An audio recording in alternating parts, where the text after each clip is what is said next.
स्वागत करते हैं हम आपके YouTube चैनल पर। हम आपके सामने कॉन्सेप्ट और एमसीक्यू की बहस लेकर आए हुए हैं। पहले हम नोट्स के माध्यम से हम आपको चैप्टर को समझाने का प्रयास करते हैं। जैसे अभी इतिहास के चैप्टर को हमने समझाने का प्रयास किया है। इसके अलावा हम हर चैप्टर पे लगभग 25 क्वेश्चन आपके सामने डिस्कस करने का प्रयास करेंगे, जिससे आने वाली परीक्षा, चाहे वो समीक्षा अधिकारी हो या यूपी पीसीएस हो या कोई भी परीक्षा जो ओपीएस एपीएस की भी होने वाली परीक्षा, वो बहुत ही इम्पोर्टेंट हो जाएगी।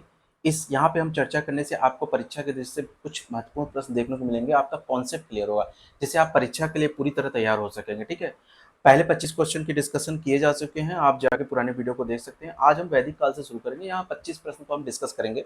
कोशिश रहेगी 25 प्रश्न के डिस्कशन से आपका कॉन्सेप्ट थोड़ा सा भी क्लियर होगा। अगर एक भी प्रश्न आपके यहाँ फंस जाता है तो मेरे लिए बहुत ही सौभाग्य की बात होगी। ठीक है, नमस्कार, एरा वर्ड में आपका स्वागत है। चलिए शुरू करते हैं पहले प्रश्न से।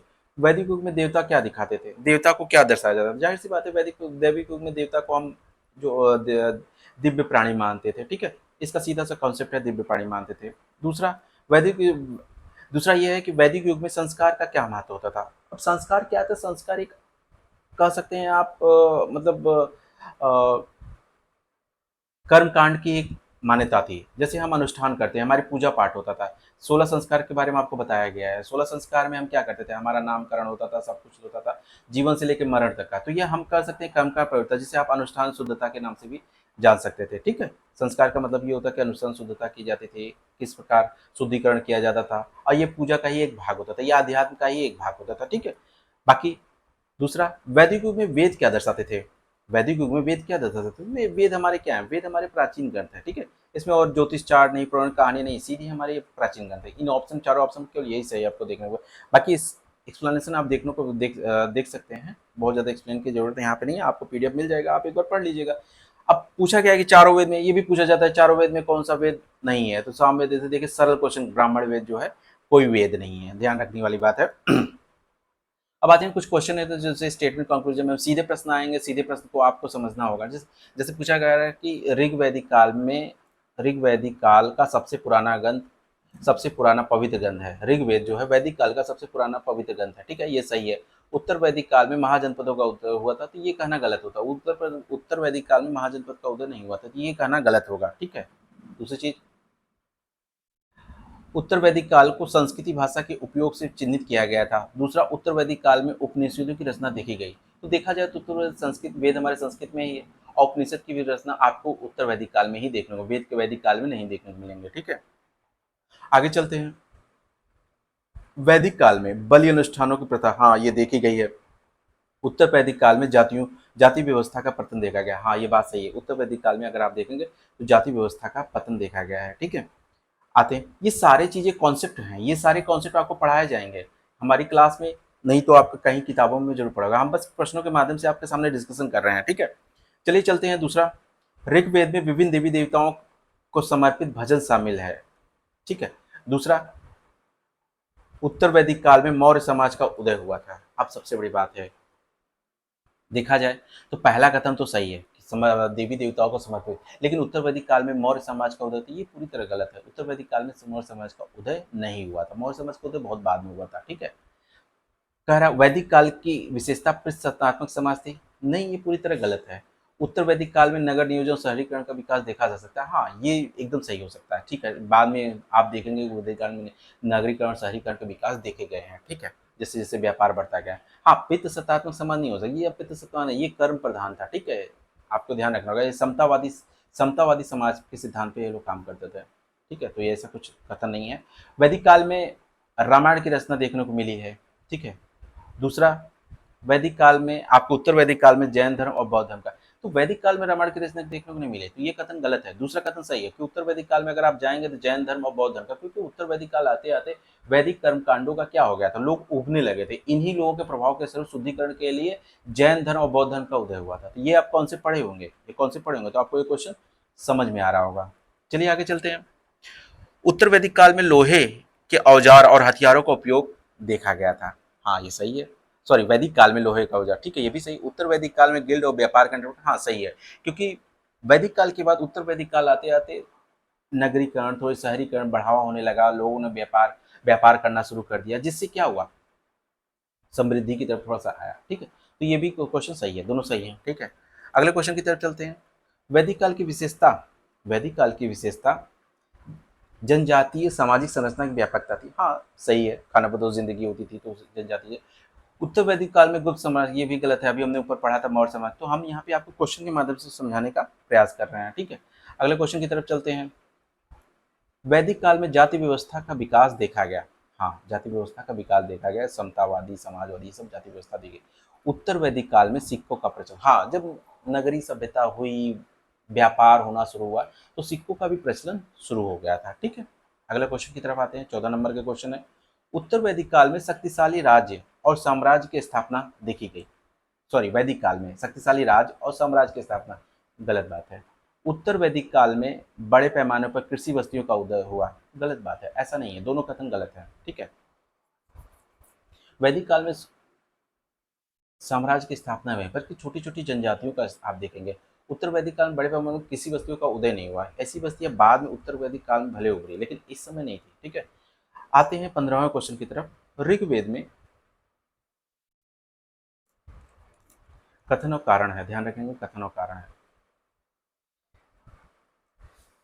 ऋग्वेद सॉरी, ऋग्वेद वैदिक साहित्य में सबसे प्राचीन और पुराना ग्रंथ है। ठीक है, ऋग्वेद विभिन्न देवताओं और प्राकृतिक शक्तियों को संपर्कित भजनों का संग्रह है, ये भी दोनों सही है।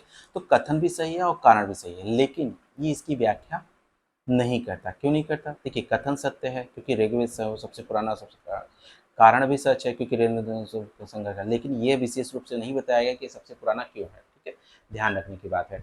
अगले प्रश्न की तरफ चलते हैं। कथन ये है कि उपनिषद वैदिक साहित्य के बाद, उपनिषद वैदिक साहित्य के बाद के हिस्सों में पाए जाने वाले दार्शनिक ग्रंथ हैं। हाँ ये सही है। ठीक है, जैसे उपनिवेशक गहरी आध्यात्मिक और आध्यात्मिक अवधारणा को पता लगाते हैं, जिसमें वास्तविकता की प्रकृति और आत्मबोध पर चर्चा शामिल है। ठीक है, कथन भी सही है और कारण भी सही है, और ये इसकी व्याख्या भी करता है। ठीक है, ध्यान रखें, एक्सप्लेन यहाँ पे देखने की जरूरत है। उपनिवेशक वास्तव में एक दार्शनिक ग्रंथ है जो वैदिक साहित्य के बाद बनाया गया था। ठीक है, उत्तर वैदिक। इस कारण भी सत्य है क्योंकि उपनिवेशक गहरी अध्यात्म और आध्यात्मिक अवधारणाओं में गहराई से उतरते हैं और वास्तविकता की प्रकृति और आत्मबोध पर चर्चा शामिल करते हैं। ठीक है, कथन और कारण फिर से प्रश्न है। सामवेद एक वैदिक पाठ है जो वैदिक अनुष्ठान के संगीत पहलू पर केंद्रित होता है। ठीक है, चलो ठीक है, ये तो सत्य है। सामवेद ऋग्वेद के भजनों के प्राप्त धुनों और मंत्रों को शामिल करता है, तो ये गलत है। ये इसका कारण अगर देखा जाए तो ये गलत है। ठीक है, दूसरा 18वां कथन और कारण में देखते हैं। यजुर्वेद में बलिदान के प्रदर्शन के लिए गद्य पाठ और अनुष्ठान शामिल है, ये बात सही है। यजुर्वेद में दो मुख्य भाग विभाजित किए, जैसे कृष्ण यजुर और शुक्ल यजुर, दोनों कथन और कारण दोनों सही, और ये इसकी व्याख्या करते हैं। ये कथन सत्य है कि यजुर्वेद में बलिदान और गद्य पाठ और अनुष्ठान शामिल है। कारण भी सत्य है क्योंकि यजुर्वेद वास्तव में दो भाग में, कृष्ण यजुर और शुक्ल यजुर। ठीक है, तो कथन और कारण दोनों सही हैं। अगले प्रश्न की तरफ चलते हैं। कथन और कारण, ध्यान रखिए, ये प्रश्न थोड़े आपके लिए स्टैंडर्ड बनाए जा रहे हैं, आप इसकी प्रैक्टिस जरूर करिएगा, जिससे आपको ज़्यादा से ज़्यादा समझने की कोशिश करें। याद रखें, आर ओ 2021 में जो भी परिणाम आए थे, अगर आप देखेंगे पेपर नए तरीके से आया था, तो नए बदलाव के लिए हमेशा तैयार रखें। कॉन्सेप्ट पे ध्यान देखिए, पीवाईक्यू दोहराते रहिए बस। अथर्ववेद वैदिक ग्रंथों में अंतिम है और इसे भजन मंत्र और जादुई मंत्र शामिल होता है। ठीक है, सही है। अथर्ववेद स्वास्थ्य, उपचार, सामाजिक स्वास्थ्य सहित मानव जीवन के विभिन्न पहलुओं से भी संबंधित रखता है। तो कथन भी सही है, कारण भी सही है, और ये इसकी सही व्याख्या भी करता है। ठीक, इसमें देखने की जरूरत नहीं है। अब आते हैं स्टेटमेंट पे, मतलब दो कथनों पे, कौन सा सही कौन सा गलत।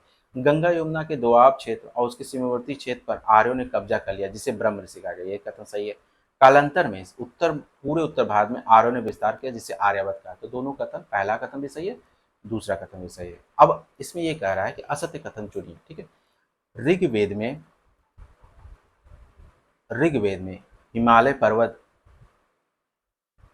और इसकी एक चोटी मुंजोत का भी उल्लेख किया गया है। ठीक है, ऋग्वेद में गंगा नदी को 3 बार और जबकि यमुना नदी को 1 बार उल्लेख किया गया है। तो देखा जाए असत्य कथन चुनना है तो केवल दो जो है असत्य है। बाकी ऋग्वेद में हिमालय पर्वत और उसकी मुंजवत का वर्णन किया गया, ये बात सही है। और बात करें इसके सही की तो गंगा नदी के 1 बार, यमुना नदी का 3 बार वर्णन किया गया है। ये प्रश्न पूछा जा चुका है। ऋग्वेद में समाज में सबसे छोटी इकाई किसकी होती थी? परिवार और कुल की होती थी। ठीक है, इसकी बात को नहीं। ऋग्वैदिक सामाजिक संगठन का आधार गोत्र और जन्ममूल था, ये भी सही है। महिलाओं को यथोचित सम्मान था, दोनों सत्य हैं, इसमें कोई दिक्कत नहीं है। आप एक्सप्लेन पूरा देख सकते हैं। ठीक है, ध्यान रखने वाली बात है। चलिए आगे चलते हैं, मिलान प्रश्नों की तरफ चलते हैं। परसुई, नदी, रावी। ठीक है, बिपाशा का अब नाम बदल के ब्यास हो गया। ठीक है, वहीं शत्रुद्धि का सतलज हो गया है और वितेस्ता का झेलम हो गया है। ठीक है, ध्यान रखने की बात है। ये मिलान वाले क्वेश्चन थे, इनको आप ध्यान से याद करिए, यहाँ से भी क्वेश्चन पूछे गए हैं। 25वां क्वेश्चन, ऋग्वैदिक काल में संयुक्त परिवार की प्रथा प्रचलित थी, सही है कथन। ऋग्वेद के 10वें मंडल में वर्णित पुरुष सूक्ति 4 वर्णों की उत्पत्ति का वर्णन देता है, ये भी कथन सही है। इस काल में स्त्रियां अपने पति के साथ यज्ञ में भाग नहीं लेती थी, ये गलत है कथन। तो इसमें पूछा गया कौन सा कथन सत्य नहीं है, तो तीसरा नंबर का कथन सत्य नहीं है। इसका उत्तर ये है कि अपने पति के साथ यज्ञ कार्य में क्या कर लेती थी, भाग लेती थी। देखिए, हमने 25 प्रश्न 25 प्रश्न वैदिक से, वैसे ही पूरा चैप्टर को तो कवर ही करते हैं, जो आए हुए प्रश्न हैं उनको भी कवर करते हैं। हाल ही में आर ओ के एग्जाम नोटिफिकेशन आने वाले हैं, आपको इस बात का ध्यान रखना है कि किस तरह से आप नए नए प्रश्नों का संग्रह करें। हम आर ओ की टेस्ट सीरीज चला रहे हैं। ठीक है, आपको ज्वाइन करना है तो आप दिए गए नंबरों पर संपर्क कर सकते हैं। ये 4 महीने के प्लान है, पहले 3 महीने हम सब्जेक्ट वाइज टेस्ट चलाएंगे। ठीक है, ये टॉपिक आपके सामने दिए गए हैं। इस हम कोशिश करेंगे कुछ टेस्ट सीरीज की यूट्यूब वीडियो भी आपको प्रोवाइड कराएं। ठीक है, ध्यान से देख लीजिए। ठीक, दिए गए नंबर पे आप चाहें तो संपर्क कर सकते हैं। ठीक, किसी भी नंबर पर कॉल करके आप जानकारी प्राप्त कर सकते हैं। चलिए आज के लिए इतना ही। मिलते हैं हम आपसे नेक्स्ट वीडियो में 25 प्रश्नों के साथ। ठीक है, डेली 25 का सेगमेंट आपको याद रहेगा। धन्यवाद।